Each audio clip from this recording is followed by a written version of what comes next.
Alright, let me tell you about my life and how I managed to stay true to myself despite the constant criticisms from my ex-husband, FY, and my mother-in-law, Susan. I'm Zara, a 32-year-old woman, and I'm proud of my career in pottery. It's not the typical 9 to 5 job, but it's my passion, and I absolutely love what I do. Sure, I might not be rolling in money like some of my friends, but I've achieved success in my niche, and that's what matters to me. Avi and Susan, on the other hand, never really understood my work. They thought it was childish and not a real job. Whatever that means, it was disheartening to hear them make snide comments about my passion, but I refused to let it get to me. Pottery is more than just a job to me, it's a form of art, a way to express myself, and I take pride in creating unique pieces. But FY and Susan didn't see it that way. They thought I should be doing something more professional and respectable. It didn't help that Susan, due to her physical disability, had to live with us. I tried my best to be understanding and accommodating, but it was hard when she kept judging my choices and making me feel inadequate. FI wasn't much better. He would often bring up the fact that my friends were all high-earning professionals while I was just playing around with clay. It hurt to hear him belittle my passion like that. One day, we had a conversation that still stings. I was talking to some of my friends the other day, and they were discussing their wives' careers, FY said. Oh, what were they saying? I asked. Most of their wives have high-paying jobs and successful careers. It got me thinking about us. What do you mean? I mean, compared to them, your career is a bit, well, odd. Working with pottery and all that. It's not exactly the typical high-paying job. Are you saying my job is less valuable just because it doesn't make as much money? No, that's not what I meant. I just meant that it's a bit embarrassing sometimes when people ask what you do, and I have to tell them you're a potter. Embarrassing? You're embarrassed by my passion and my hard work. It's not like that. I'm proud of you and what you've achieved. It's just that sometimes I wish you had a more conventional job. So, you're saying you'd rather I give up my passion and do something I don't love just to fit into your idea of a perfect wife. I just wish people would see how amazing you are and not judge you based on your job. But you're the one judging me, FY. You're the one who's embarrassed by my career. I guess I just wish people would see it the way I do. It was a lame excuse for an apology or trying to be supportive as he was claiming. Stupidly, at the time, I let it slide. I regret doing that because later on, I learned how he really felt about it. One evening, I had just finished working on a particularly intricate pottery piece when I overheard FY and Susan talking in the living room. Their voices were hushed, but I could still make out what they were saying. FI chuckled and said, "Can you believe she spends all day playing with clay? I mean, come on, that's not a real job." Susan joined in, "I know, right? It's like she's stuck in some child's playtime while the rest of us are out there making a real living." Their words stung, and I felt my heart sink. I knew they didn't understand my passion, but to hear them belittle my job behind my back hurt more than I expected. I took a deep breath and decided to confront them. Walking into the living room, I put on a brave face and said, "Hey, I couldn't help but overhear your conversation. I just want to remind you that pottery is my career, and it means a lot to me. It might not be the traditional 9 to 5, but it's what I love doing." FY looked taken aback, and Susan tried to backpedal. "Oh, sweetie, we didn't mean to offend you. It's just that we worry about your future and financial security." I shook my head, trying to stay composed. "I appreciate your concern, but I'm doing well in my field. My work is gaining recognition, and I'm proud of my accomplishments. I wish you could see that." FY seemed uncomfortable. "Look, honey, we just want what's best for you. We're not trying to put you down, but we worry about the stability of your job." I sighed, feeling a mix of frustration and hurt. "I understand that, but it's my passion, and I'm willing to take the risks. I've worked hard to get where I am, and I won't let your doubts hold me back." "We're just looking out for you, dear," Susan said. "It's not that we don't support you, but we want to see you thrive in a more traditional career." I appreciated their concern, but it was clear they didn't truly understand my passion. Instead of arguing further, I decided to let my success speak for itself. In the following months, as my pottery projects gained more recognition and I received invitations to showcase my work in art exhibitions, I noticed a change in FY and Susan's attitudes. They began to acknowledge my talent, though their support still felt hesitant. I knew I couldn't change their views entirely, but I hoped that with time they would come to understand and respect my career choice. Despite their negativity, I didn't let it deter me. I love my job, and that's all that mattered. I knew I was good at what I did, and I had the respect of my colleagues and clients. That's all the validation I needed. Whenever they made snarky comments, I would just smile and shrug it off. I knew they didn't understand my passion, and that was fine. I didn't need their approval to be happy. What's even more amazing is that my pottery started gaining more recognition. I started getting featured in magazines and art exhibitions. My unique style and authentic approach to my work were finally getting the attention they deserved. Of course, FY and Susan couldn't ignore the success forever. They might not have fully appreciated my work, but they couldn't deny that it was bringing in money, and that seemed to be the only thing that made them somewhat okay with my career choice. As the years went by, I continued to excel in my field. I learned to tune out their negative comments and focus on what truly mattered, my passion and happiness. It wasn't always easy, but I was determined to stay true to myself. I had my ups and downs, but my dedication and hard work paid off. I was able to carve a niche for myself in the pottery world, and I couldn't have been prouder. Well, guess what, folks? All of my hard work and dedication paid off. Let me tell you what happened next. After all that hard work, I finally got a major investor interested in my pottery. I was over the moon. The investor told me he'd pay me $33,000 a week for my work, and I was thrilled. That's some serious cash. I couldn't wait to share the news with FY and Susan. I thought they'd be proud of me and finally see the value in what I do. When I got home, I was practically bursting with excitement. Hey guys, you won't believe what happened today. I got a big break in my pottery career. Remember that investor I was telling you about? Oh right, that guy. What happened? FY asked. Well, he said he'd pay me $33,000 a week for my work. $3,000? That can't be right, Susan scoffed. No, let me finish. He said $33,000. $3,000 as a salary is a joke, Zara. How ridiculous. No, it's not a joke. Pottery is my passion, and this investor sees the value in my art. It's a real opportunity for me. A real opportunity. Come on, Zara. This is ridiculous. You need to be realistic. You'll never make it big with pottery. They were getting on my nerves, trying to speak over me and diminish my accomplishments. For some reason, they just didn't want to hear me when I wanted to tell them I'd be making $33,000 per week.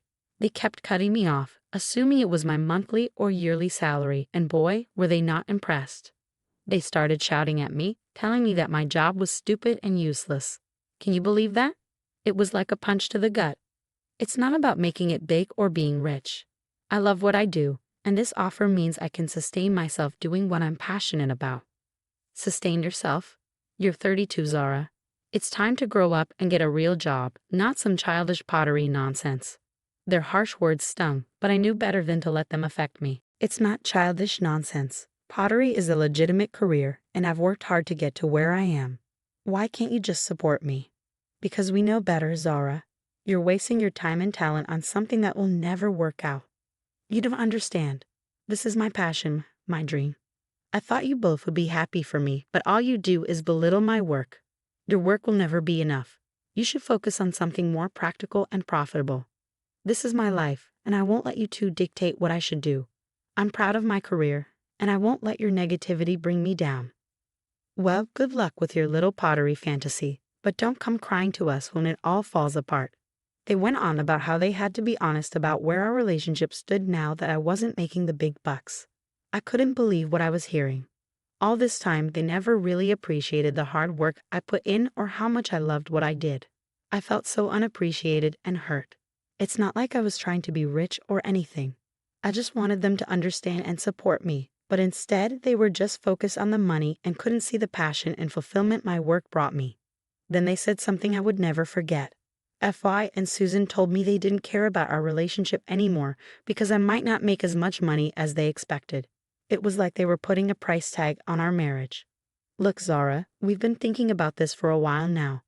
If you're not going to be making the money we thought, then there's no real reason for us to stay together, FY said. That's right, Susan added. We can't be associated with someone who's going to be struggling financially. It's just not acceptable. Are you serious? You want a divorce just because of money. It's not just about money, but it's a big part of it. I mean, I've been wanting a divorce for a while. but I thought your income would at least make things easier for me financially. I can't believe you're doing this. I thought we had a real connection, a real relationship. Well, relationships change, honey, and if you can't provide the lifestyle we want, then there's no point in staying together. So it was all about money for you too. You never really cared about me, just what I could bring to the table. I mean, it's not the only factor, but it's a significant one, FY admitted. I can't believe I married someone who values money more than love and connection. I'm disgusted. Love doesn't pay the bills, Zara. You'll understand that one day. Well, I'd rather have love and passion for my work than a marriage based on materialism and greed. Fine, have it your way. I'll file for divorce and we can all move on with our lives. Good riddance. As FY and Susan left the room, I felt a mix of emotions. I was hurt, angry, and heartbroken, but I also felt a sense of relief. I realized that I deserved better than to be with someone who only cared about money and didn't appreciate me for who I truly was. It was time for me to focus on my career and my passion and surround myself with people who truly valued and supported me. As painful as it was, this divorce was a chance for me to embrace my authentic self and find happiness on my own terms. After I left the house, I had a mix of emotions: hurt, anger, and relief. FY and Susan seemed kind of embarrassed and guilty for how they treated me. But it was too late to take back their words. The damage was done, and I was ready to move on. I called up my lawyer friend right away to speed up the divorce process. I wanted to be free from FY and his toxic mom ASAP. Luckily, we both agreed on a mutual divorce with no alimony involved.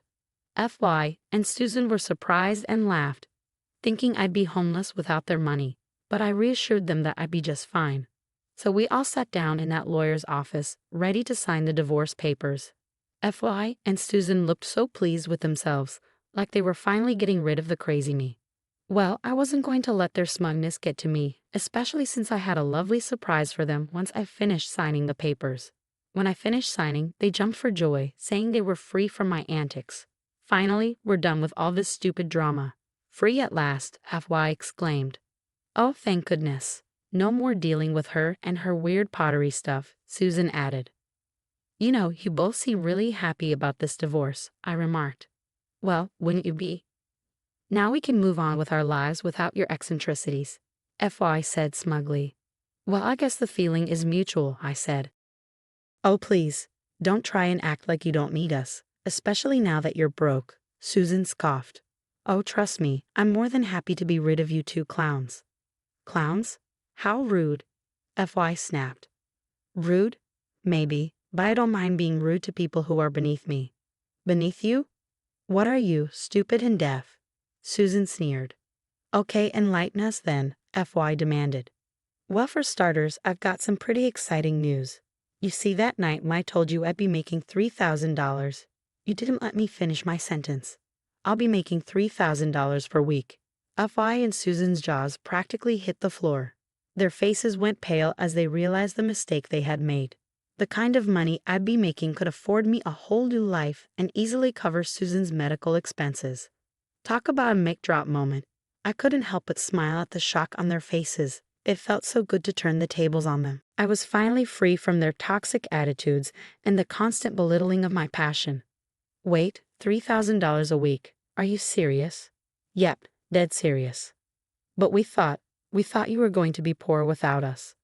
Yeah, you both seem to have a habit of underestimating me. I didn't mean, it's just that pottery, it's not a stable career. Pottery is my passion, and I've turned it into a successful business. Guess you missed that part. We didn't realize. Yeah, you didn't realize. You never took the time to understand or appreciate my work. You were too busy belittling it. I didn't mean to hurt you. I just thought. You thought wrong. You both thought wrong about a lot of things. Zara, we didn't know. We were just worried. Worried? You were worried that your precious image would be tarnished by having a wife with a strange career. Well, guess what? You lost more than just a wife and a daughter-in-law today. Good luck paying all those medical bills without me. Zara? Favorite, it's too late now. I've moved on, and I'm happier without you both in my life. Both of you are pathetic. Fury and Susan exchanged glances, looking regretful for their actions, but I had already made up my mind. Even if I changed it, the divorce papers were already signed. That was the sweet part of this all. Both FY and Susan had to just accept the fact that they threw a good woman away. I stood up, ready to face my new life without them. Susan made a sad attempt at crying, trying to gain sympathy. It was actually quite hilarious. I couldn't help but laugh right in their faces, fascinated at how cruelty can lead to downright stupidity. As I walked out of that office, I held my head high, feeling a weight lift off my shoulders. I was ready to embrace my new life, one where I wouldn't be dragged down by their negativity. And you know what? Life without FY and Susan turned out to be pretty damned amazing. I focused on my pottery work, pouring my heart and soul into it. And you know what they say, do what you love, and the money will follow. Well, it sure did for me. My pottery project started gaining traction, and I started getting more and more clients. That $3,000 per week turned out to be just the beginning. I was earning even more than that, and I was damn proud of it. I moved into a cozy little apartment and finally felt at peace. I surrounded myself with supportive friends who appreciated my work and encouraged me to keep going.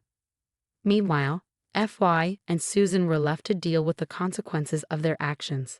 I heard through the grapevine that FY's finances took a hit because he squandered it on some shady business deals. I guess he was trying to get rich quickly, and it didn't pay off. The sad part was that Susan was struggling with her medical bills. Part of me wanted to feel some satisfaction in their misfortune, but I realized that I had moved on from all that drama. I was too busy building my own happiness to waste any more energy on them.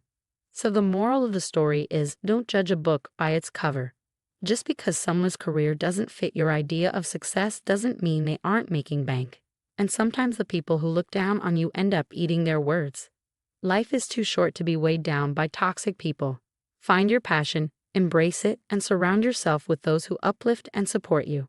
Trust me, it's a recipe for happiness and success.